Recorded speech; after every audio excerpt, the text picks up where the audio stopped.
The 23rd of May, 2024.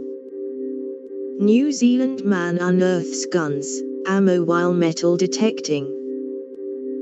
Wellington man Dan O'Donnell has unearthed 2 guns, including an AK-47, on his first day of metal detecting.